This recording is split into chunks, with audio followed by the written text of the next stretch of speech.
नमस्कार दोस्तों, आज के वीडियो में हमेशा की तरह दो कहानियां हैं। दोनों ही सच्ची और दिल दहला देने वाली हैं। इसलिए आप आखिर तक जरूर देखना। आज की पहली कहानी मुंबई की है। ये बात 2025 की है। मुंबई के पॉश इलाके सांता क्रूज ईस्ट के यशवंत नगर में राज लिलामोरे नाम का 32 साल का लड़का रहता था। वो चार्टर्ड अकाउंटेंट था। शादी तो अभी तक नहीं की थी और अपनी माँ के साथ अपने शानदार फ्लैट में रहता था। उसकी एक बहन भी थी जिसकी शादी हो चुकी थी और वो मुंबई में ही किसी और जगह रहती थी। कभी कभी वो माँ से मिलने आ जाती थी। राज बचपन से ही होशियार था, पढ़ाई में अच्छा था और मेहनत भी करता था।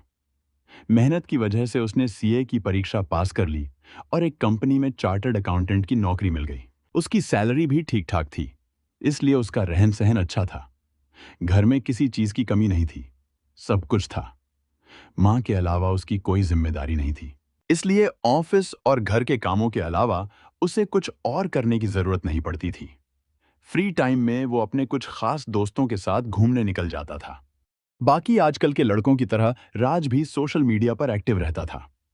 उसका इंस्टाग्राम अकाउंट था और वो वहां रील्स देखने में काफी वक्त बिताता था। राज भी अपनी उम्र के बाकी लड़कों की तरह ज्यादा पैसा, बढ़िया गाड़ी, बड़ा फ्लैट और सारी सुविधाएं चाहता था। उसे अच्छी और आरामदायक जिंदगी जीने का शौक था। किसी की सलाह पर उसने शेयर बाजार में भी पैसा लगाया था, ये सोचकर कि इससे उसे अच्छा मुनाफा मिलेगा। 7 जून 2025 को छुट्टी थी, इसलिए राज घर पर ही था।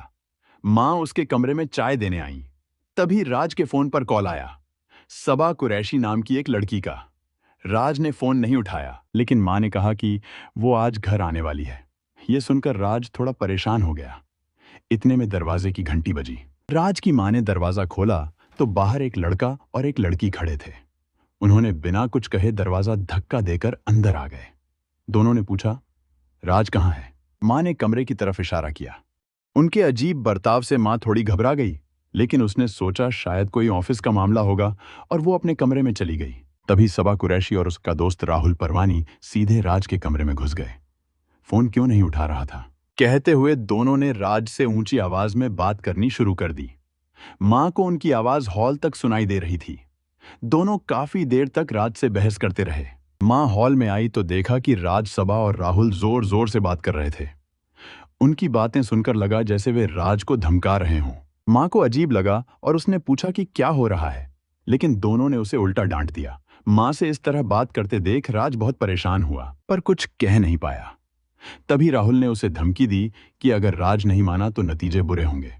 मां ने घबराकर बेटे से पूछा कि मामला क्या है। सबा ने पैसे की बात छेड़ी और मां ने जब सबा का हाथ पकड़कर पूछा कि कौन से पैसे, तो सबा ने झटके से हाथ छुड़ा लिया। इस पर राज को समझ आ गया कि कुछ गलत चल रहा है। राज ने जब देखा कि सबा और राहुल उसकी मां के साथ बदतमीजी कर रहे हैं, तो वो गुस्से में आ गया।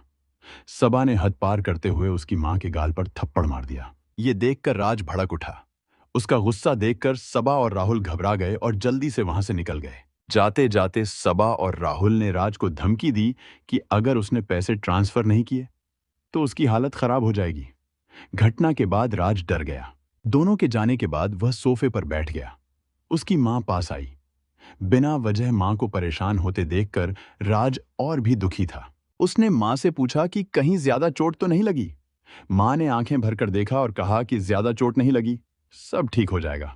राज ने कहा कि इस पर ज्यादा मत सोचो, ये लोग कुछ नहीं कर सकते, और फिर अपनी कमरे में चला गया। असल में सबा और राहुल की धमकी ने उसे असहज कर दिया था, लेकिन उसने अपनी मां को परेशान नहीं करना चाहा, इसलिए अपनी तकलीफ छिपाते हुए कमरे में चला गया। 5 जुलाई की रात थी। राज और उसकी मां डाइनिंग टेबल पर खाना खा रहे थे। आमतौर पर वह दिन भर की बातें मां से खुलकर करता था, लेकिन आज वह चुप था। सिर्फ प्लेट और चम्मचों की खनक सुनाई दे रही थी। दोनों चुपचाप बैठे रहे। राज की मां भी ज्यादा कुछ नहीं कह पा रही थी। उसे पता था कि अगर वह ज्यादा पूछेगी तो राज और परेशान हो जाएगा। थोड़ी देर बाद दोनों ने खाना खत्म किया। मां बर्तन बेसिन में रखकर अपनी कमरे में चली गई और राज तो पहले ही अपनी कमरे में जा चुका था। राज ने अपने कमरे का दरवाजा बंद कर रखा था। खाने के बाद उसकी मां सोची कि वह उससे पूछेगी कि असल में क्या बात है। उसे पता था कि राज शायद कुछ नहीं बोलेगा, लेकिन उसकी बेचैनी देखकर मां परेशान थी। फिर जब राज ने दरवाजा बंद कर लिया तो माँ ने पूछना छोड़ दिया और सोने चली गई। आधी रात को अचानक माँ को आवाज सुनाई दी और वह उठ गई। राज उल्टियां कर रहा था। माँ तुरंत दौड़ी और देखती रही कि वह ठीक है या नहीं। राज ने बताया कि वह ठीक है, बस नींद आने पर आराम मिलेगा। जब उसने महसूस किया कि राज अब ठीक है तो वह वापस अपने कमरे में चली गई। आमतौर पर राज सुबह जल्दी उठकर वॉक पर जाता था, लेकिन कल की उल्टियों की वजह से आज वह देर तक सोया रहा। माँ ने राज को उठाने की कोशिश की, लेकिन वह उठने का नाम ही नहीं ले रहा था।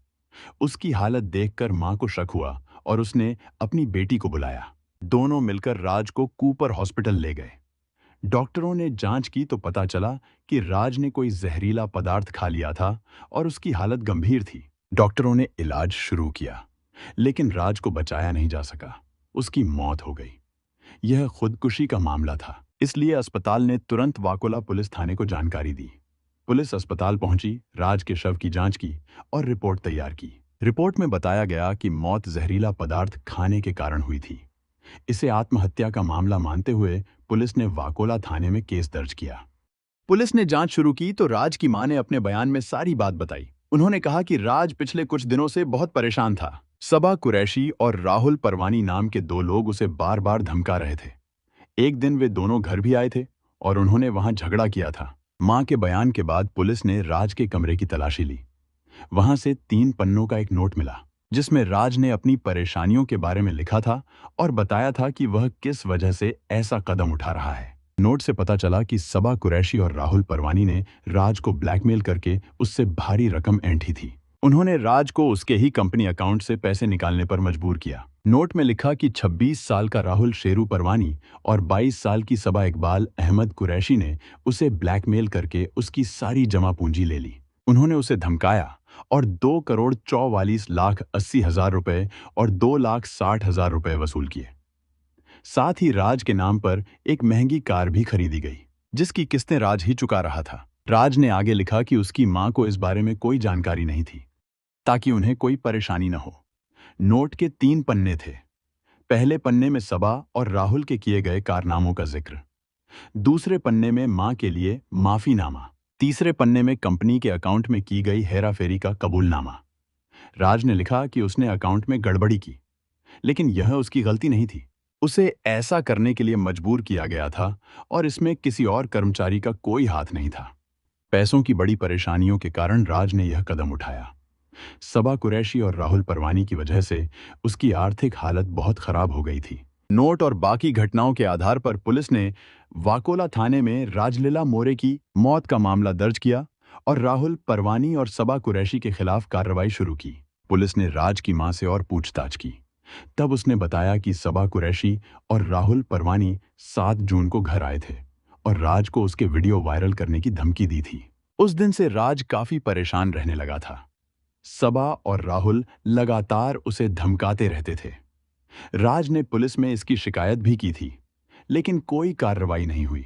इस वजह से दोनों को घर जाकर राज और उसकी मां को डराने का साहस मिल गया। राज की मां ने बड़ी मुश्किल से अपने बेटे को समझाया और जानने की कोशिश की कि उसकी बेचैनी का कारण क्या है। तब राज ने बताया कि वह सबा और राहुल के जाल में फंसता चला गया था। 2024 में इंस्टाग्राम के जरिए उसकी सबा और राहुल से दोस्ती हुई थी, लेकिन वह सिर्फ दिखावे की दोस्ती थी। इस 18 महीने के दौरान उन्होंने राज को लगातार पैसे देने के लिए दबाव डाला। पुलिस ने इस पूरे मामले की तहकीकात करने का फैसला किया। जांच में सामने आया कि जनवरी 2025 के पहले हफ्ते में राज मोरे काफी थका हुआ और परेशान घर आया था। खुद को आराम देने के लिए वह मोबाइल पर इंस्टाग्राम रील्स देख रहा था।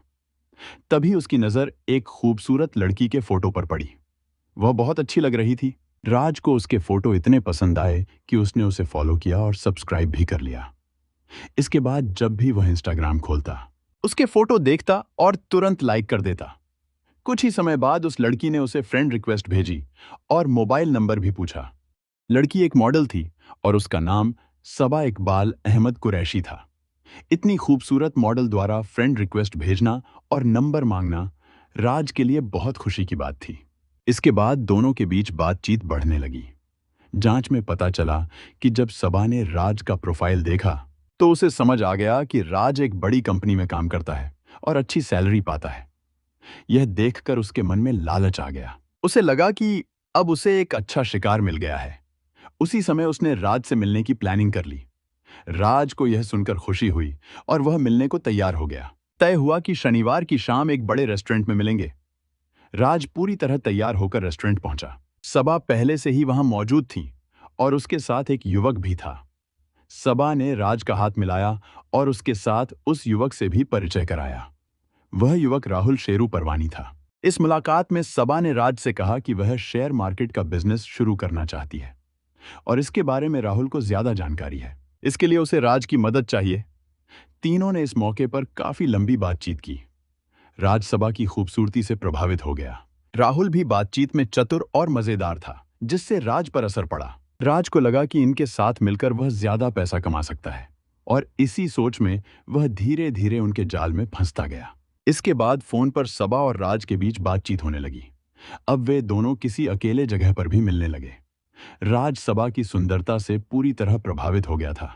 उसके लिए सबा पर पैसे खर्च करना कोई बड़ी बात नहीं थी। सबा और राहुल के कहने पर वह शेयर मार्केट में भी पैसा लगाने लगा। सबा अलग अलग बहाने बनाकर उसे लूटती रही। जब राज ने अपनी जमा पूंजी का धीरे धीरे खत्म होता देख थोड़ा समझा, तब तक बहुत देर हो चुकी थी। वह पूरी तरह दोनों के जाल में फंस चुका था। पहले मीठी मीठी बातों से और फिर धमकी देकर सबा और राहुल ने राज को पूरी तरह लूट लिया। सोशल मीडिया पर शुरू हुई यह दोस्ती राज के लिए बेहद महंगी साबित हुई। करीब 3 करोड़ रुपए तक का नुकसान। जब राज ने पैसे देने से इनकार करना शुरू किया, तो सबा कुरैशी और राहुल परवानी ने अपने हथियार बाहर निकाल लिए। उन्होंने राज को उसके निजी वीडियो लीक करने की धमकी देनी शुरू कर दी। इस धमकी के बाद राज के पास कोई रास्ता नहीं बचा और उसने खुदकुशी कर ली। पुलिस ने सबा कुरैशी और राहुल परवानी को गिरफ्तार किया। पूछताछ में दोनों ने अपना अपराध स्वीकार किया। उन्होंने माना कि उन्होंने ऑनलाइन सट्टेबाजी, कॉल गर्ल्स और लग्जरी होटल में खर्च करवाकर राज को कंगाल कर दिया। राहुल ने यह भी बताया कि उसने राज का एक निजी वीडियो रिकॉर्ड किया था और उसे ब्लैकमेल करने के लिए इस्तेमाल कर रहा था। इस पूरे घटनाक्रम से यह बात साफ हो गई कि सोशल मीडिया ने दुनिया को जितना करीब लाया है, यह जितना अच्छा है, उससे कहीं ज्यादा खतरे भी हैं। इसमें अक्सर विकृत सोच वाले और चालाक लोग ही ज्यादा पास आते हैं। इस चमक दमक भरी दुनिया में फंसकर कई युवा अपने आप को नुकसान पहुंचा बैठते हैं। यह कहानी सिर्फ जागरूकता के उद्देश्य से है। अगर आप या आपका कोई परिचित मानसिक तनाव या दबाव में है, तो तुरंत किसी भरोसेमंद व्यक्ति से बात करें या हेल्पलाइन से मदद लें। जान देना किसी भी समस्या का हल नहीं है। आज की दूसरी कहानी उत्तर प्रदेश के मथुरा जिले की है। ये बात 2022 की है। मथुरा जिले के हाईवे थाने के नगला बोहरा गांव में रिटायर्ड फौजी तेजवीर सिंह का घर है। वे फरीदाबाद में सिक्योरिटी गार्ड का काम करते हैं। शाम करीब 5 बजे किसी ने उनके घर का दरवाजा खटखटाया। तेजवीर सिंह की बड़ी बेटी सोनम ने दरवाजा खोला।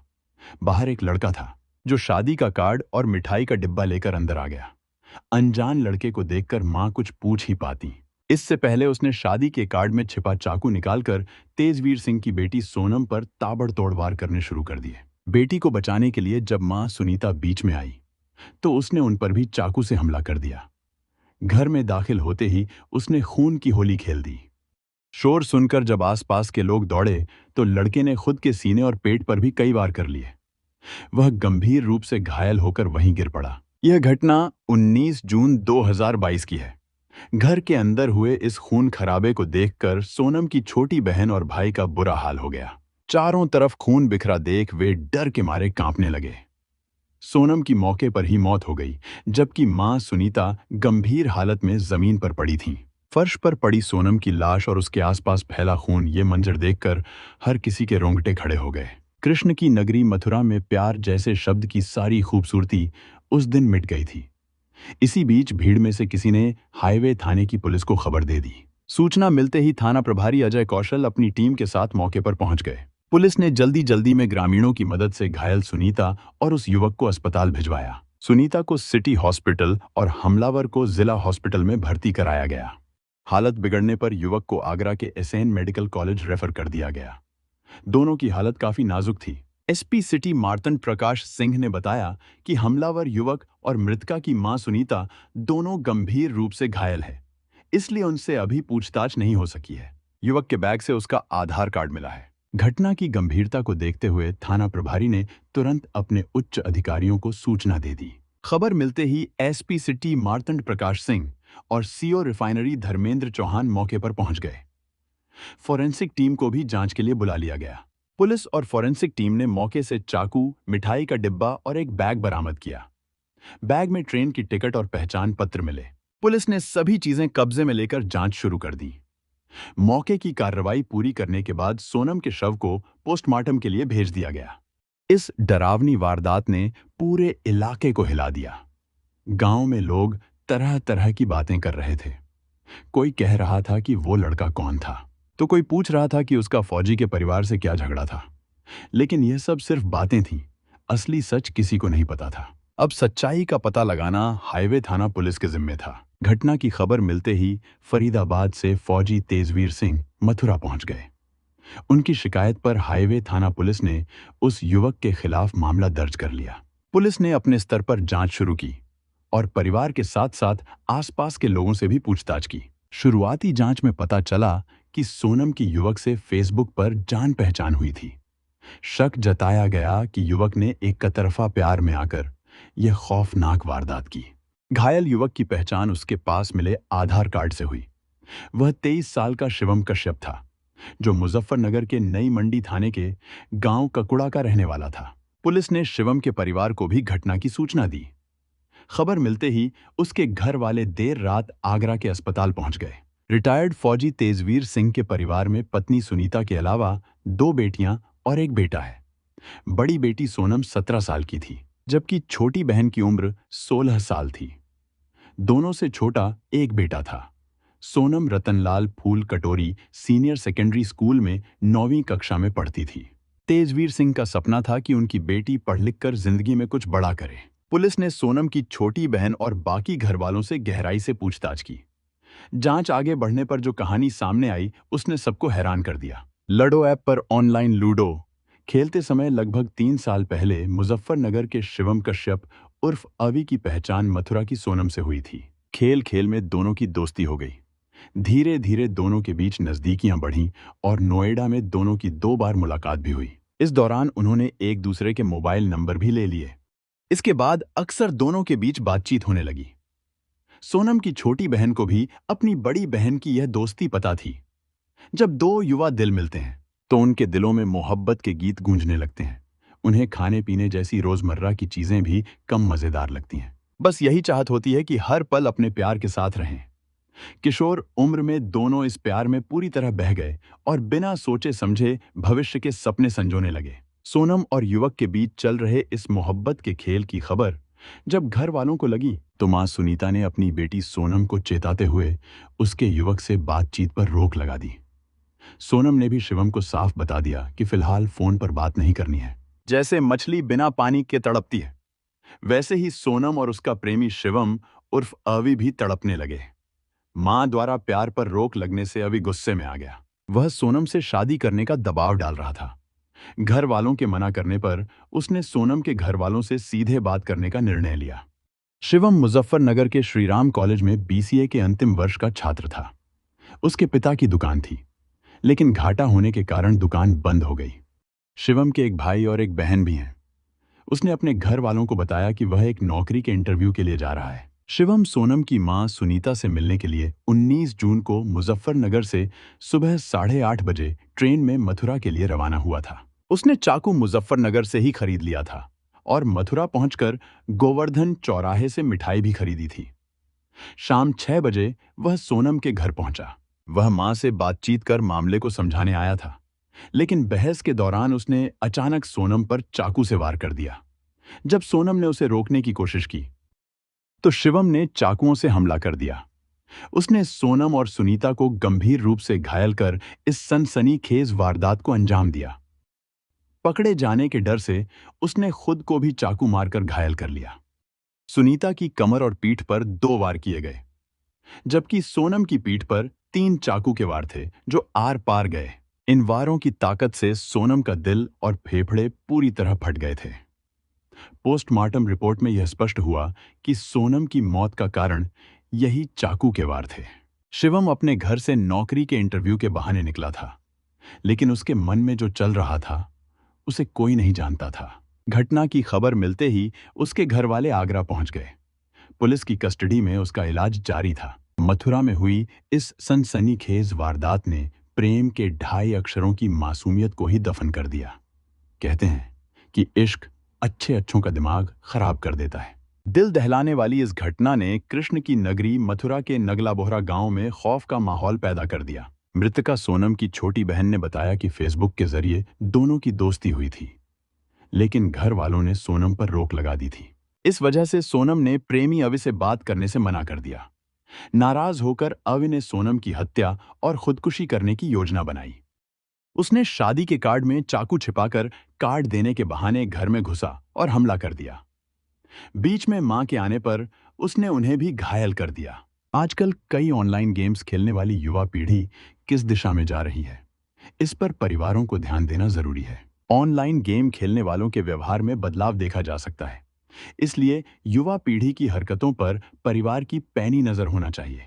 बच्चा घर से बाहर कहां जा रहा है और क्या कर रहा है, इस पर सतर्क नजर रखी जाए तो ही ऐसी सनसनीखेज घटनाओं से बचा जा सकता है। हमारा उद्देश्य यह है कि लोग इन घटनाओं से सीखें और गलत रास्तों पर चलने से बचें। यह कहानी एक अहम चेतावनी है जो हमें बताती है कि जीवन में सही फैसले लेना कितना जरूरी है।